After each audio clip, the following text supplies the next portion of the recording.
Mind of terrorists. Princeton University has canceled a speech by two former terrorists saying there were complications. The men, a former PLO terrorist and a gang member in Lebanon, are on the lecture circuit. And here they are. Walid Shoebat is a Palestinian and Zak Anani is Lebanese. We'll begin with you, Mr. Shoebat. What did you do and why did you do it? Well, I learned my education system in the Palestinian areas, of course, from kindergarten all the way up to high school, Islamic education, Islamic fundamentalism. Of course, I ended up starting demonstrations, throwing Molotov cocktails, throwing stones at the rabbis down at the Wailing Wall, ended up in prison, got recruited with a bomb maker, ended up smuggling a bomb with the Temple Mount, ended up lodging it in a bank, nearly lynching an Israeli soldier, came to the United States, ended up getting involved in terror cells in the United States. You were involved in terror cells here? That's right.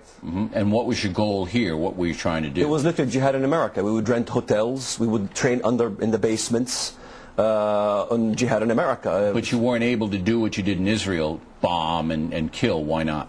Because the education here is to prepare the way for a future jihad in America when the time is ready. Okay, so when you were here in America after you had bombed or helped out the bombers in Israel, you were basically training for a future mission. Future mission in America. How many people do you estimate are doing that right now? How many cells are there in the USA? Well, I could say several. I don't know exactly. I've left the thing a long time ago. All Palestinian or Al-Qaeda? Oh, from all over. From all over. My recruiter's name was Jamal Saeed. He was a professor from the Jordanian University. He is notorious. It is said he's a notorious friend of Abdullah Azzam. Abdullah Azzam, who was the mentor of Osama bin Laden. He's free in Chicago right now, has a mosque. And I can show you home videos that will have you make your hair stand up. What they were doing here in America in basements and training. Why did you stop? Well, my life took a turn. I started examining why I hated Jews at one point in time, and I studied Jewish history, the Bible. Right, so this was just within you. You wanted to change. Just research and study, and I started asking myself, why did we hate the Jewish people?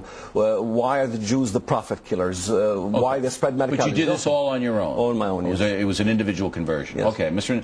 Nani, what did you do, and why did you do it? I was born to clerical Islamic family. Since I was a kid, I was introduced to Islamic schools. In Lebanon? In Lebanon. Okay, you were in Islamic schools. What did you do? Okay, in my very childhood, I was trained and educated with hated education. And while I was 13 years old, when I became 13 years old, I joined the militant fragments, and I moved from a rank to another till I became a troop leader. And by the age of 17, I was sure that I'll never touch the 18 or 19 or 20th of my life. I'll be killed before then. That's why. Were you trying to kill Jews?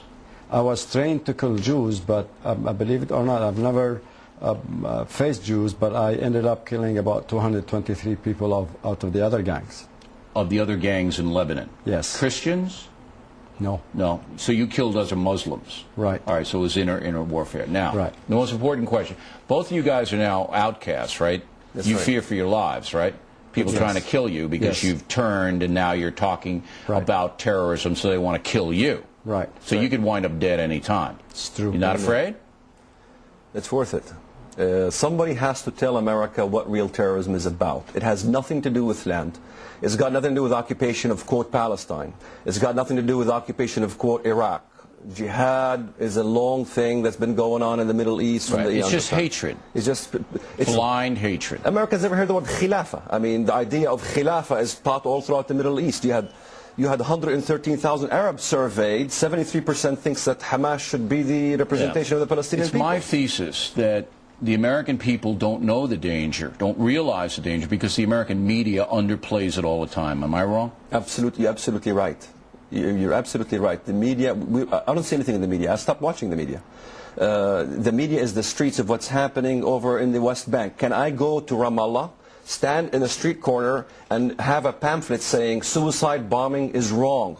I will be executed within seconds. They don't show in the media the killings galore that happens in Manger Square, the draggings of other Palestinian bodies in the streets. They don't show these things. I just don't understand the American media and why it doesn't understand, or the ACLU and all these other, what we face and how to defeat it. We're going to have to be very tough and very courageous. Gentlemen, we hope you guys are okay. We appreciate you coming in and tell us your story.